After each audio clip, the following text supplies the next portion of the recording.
Assalamualaikum warahmatullahi wabarakatuh. Di sini kami dari kelompok yang menjelaskan biosintesis urea dan konversi asam amino.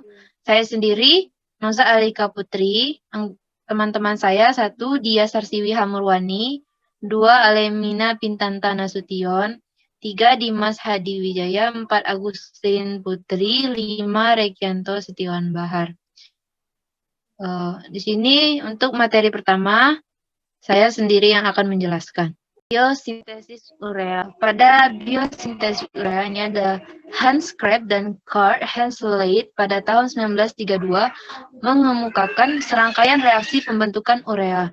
Mereka berpendapat bahwa urea terbentuk dari amonia dan karbon dioksida melalui serangkaian reaksi kimia yang berupa siklus yang dinamakan siklus urea. Pembentukan urea ini terutama berlangsung di hati. Urea merupakan salah satu senyawa yang mudah larut dalam air, bersifat netral, terdapat dalam urin yang dikeluarkan oleh tubuh.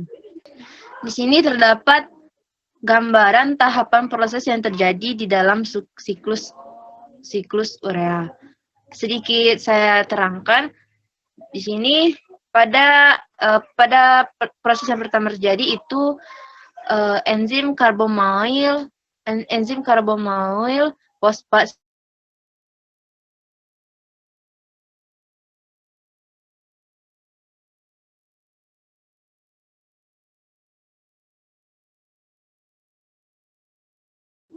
lalu terjadi peran enzim ornitin transkarbamilase. Selanjutnya didapatkan peran enzim alginolsuksinat sintase.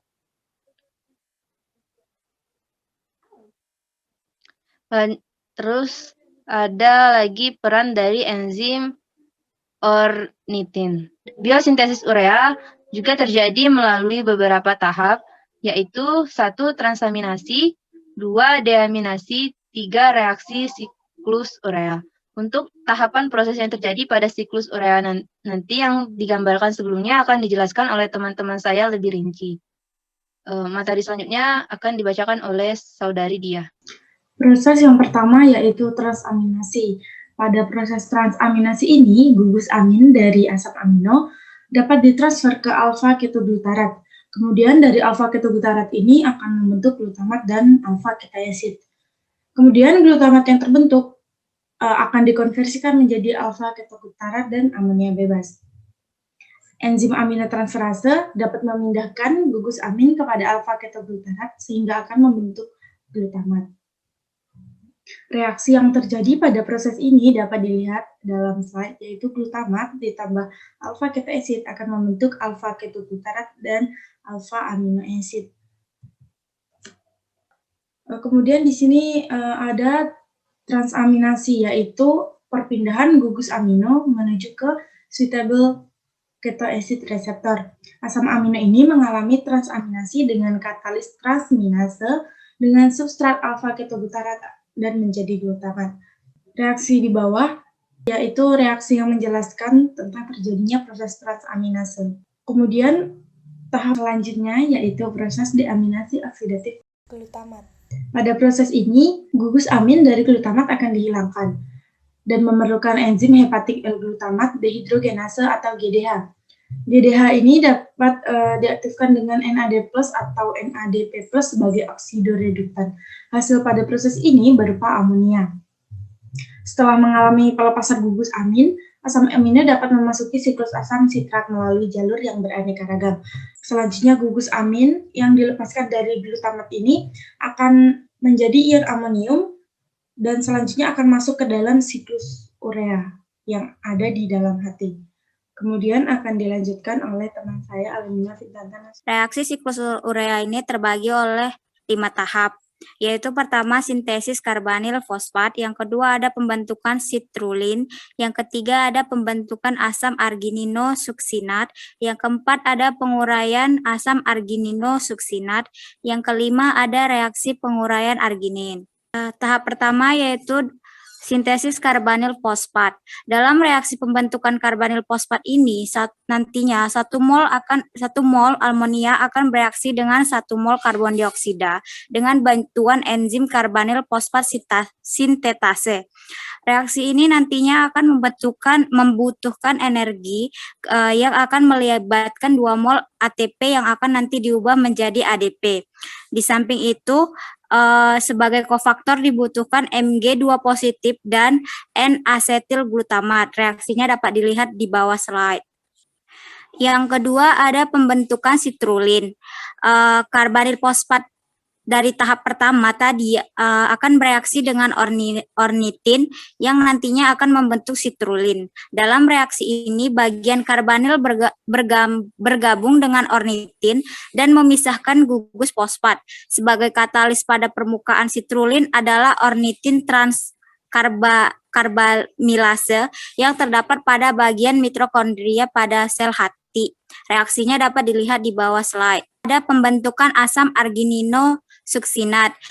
Sitrulin dari tahap kedua yang telah dihasilkan tadi direaksikan dengan asam aspartat yang nantinya akan membentuk asam arginino-suksinat. Reaksi ini membutuhkan enzim yang bernama arginino-suksinat sintetase yang menjadi sumber utamanya yaitu ATP sebagai sumber jalan untuk melepaskan gugus fosfat yang akan diubah menjadi AMP. Reaksi ini dapat dilihat di bawah slide. Selanjutnya akan dijelaskan oleh teman saya Agustin Putri. Penguraian asam arginosuksinat. Di mana dalam reaksi ini asam arginosuksinat diuraikan menjadi fumarat dan arginin, di mana reaksi ini berlangsung dengan bantuan enzim argininosuksinase yang merupakan suatu enzim yang terdapat dalam hati dan ginjal. Selanjutnya yaitu reaksi penguraian arginin, di mana reaksi ini diuraikan menjadi ornitin dan urea. Dan reaksi ini memerlukan enzim yang bekerja sebagai katalis, yaitu arginase yang terdapat di hati. Ornitin yang terbentuk merupakan reaksi hidrolisis yang akan bereaksi kembali dengan karbamil fosfat untuk membentuk sitrulin. Dengan demikian, reaksi ini akan berlangsung secara berulang sehingga menjadi sebuah siklus. Urea dikeluarkan dari tubuh melalui urin. Reaksi siklus urea ini terjadi di 2 lokasi yaitu mitokondria dan sitoplasma.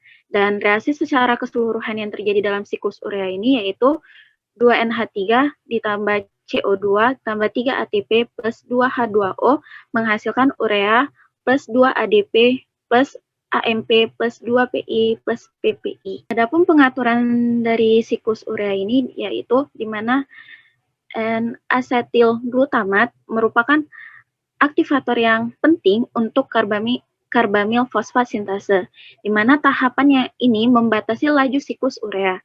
N-asetil glutamat disintesis dari asetil CoA dan glutamat oleh N-asetil glutamat sintase. Ini mana dalam reaksi ini dengan arginin sebagai aktivatornya. Siklus ini juga diatur oleh ketersediaan substrat atau pengaturan jangka pendek dan induksi enzim atau jangka panjang. Materi selanjutnya akan dijelaskan oleh teman saya, Rekianto Setiawan Bahar. Selanjutnya adalah konversi asam amino. Asam amino adalah senyawa organik yang memiliki gugus fungsional karboksil, COOH, dan amina. Biasanya NH2.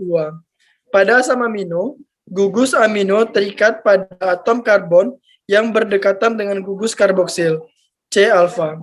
Atau dapat dikatakan juga bahwa gugus amina dan gugus karboksil dalam asam amino terikat pada atom karbon yang sama. Adapun 2 perubahan asam amino, yang pertama transaminasi dan diaminasi. Transaminasi adalah proses katabolisme asam amino yang melibatkan pemindahan gugus amino dari asam amino yang satu ke asam amino yang lainnya. Seperti alanin ditambah alfa ditambah ketoglutarat menjadi pirufat dan glutamat. Sedangkan diaminasi adalah suatu reaksi kimiawi pada metabolisme yang melepaskan gugus amina dari molekul senyawa asam amino. Gugus amina yang terlepaskan akan terkonversi menjadi amina. Seperti asam amino ditambah NAD menjadi asam keton plus NH3. Konversi asam amino menjadi produk khusus. Beberapa produk konversi asam amino seperti sulfat urin terutama berasal dari sistein. Sulfat urin hampir seluruhnya terbentuk dari oksidasi L-sistein. Sulfur pada asam amino metionin sebagai homosistein dialihkan kepada sistein. Dengan demikian, secara tidak langsung membentuk sulfat urin, yakni lewat sistein. L-sistein berfungsi sebagai prekursor turin yang mengadakan konjugasi dengan asam-asam empedu hingga terbentuk, misalnya asam taurokolat. Selanjutnya, dekarboksilasi histidin membentuk histamin. Histamin terbentuk dari dekarboksilasi histidin, yaitu suatu reaksi dalam jaringan tubuh yang dikatalis oleh enzim asam L-amino, aromatik dekarboksilase. Enzim ini juga mengkatalis reaksi dekarboksilasi dopa. 5.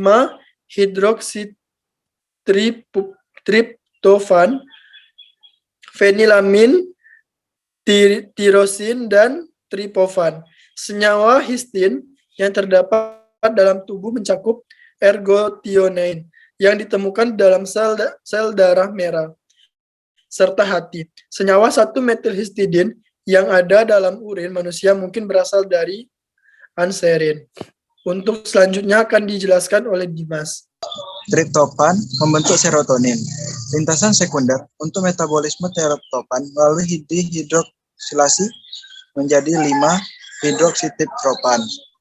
Oksidasi triptofan menjadi derivat hidroksi analog dengan konversi fenilalanin menjadi triptofan. Dan fenilalanin hidroksilase hati juga mengkatalis reaksi hidroksilasi triptofan.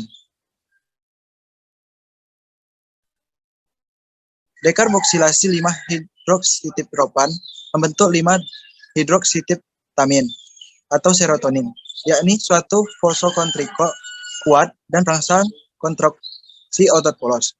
Enzim 5-hidroksitriptofan atau hidroksilasi yang membentuk serotonin dari hidroksitriptofan ditemukan dalam ginjal, hati, dan lambung. Serta reaksi perubahan tersebut di atas menjadi serotonin dikatalis oleh enzim monoamina. Selanjutnya, N-asetilase serotonin membentuk melatonin. Melatonin berasal dari serotonin melalui N-asetilasi yang diikuti metilasi gugus 5-hidroksi. Reaksi metilasi terdapat dalam jaringan korku pineal. Selain metilasi N-asetil serotonin, juga terdapat metilasi langsung serotonin dan 5-hidroksiindolasetat, yakni metabolit serotonin. Serotonin dan 5-metoksitriptamin dimetabolisir menjadi asam yang bersesuaian oleh enzim monoamina oksidase. Melatonin yang beredar dalam sirkulasi darah diambil oleh semua jaringan, termasuk otak.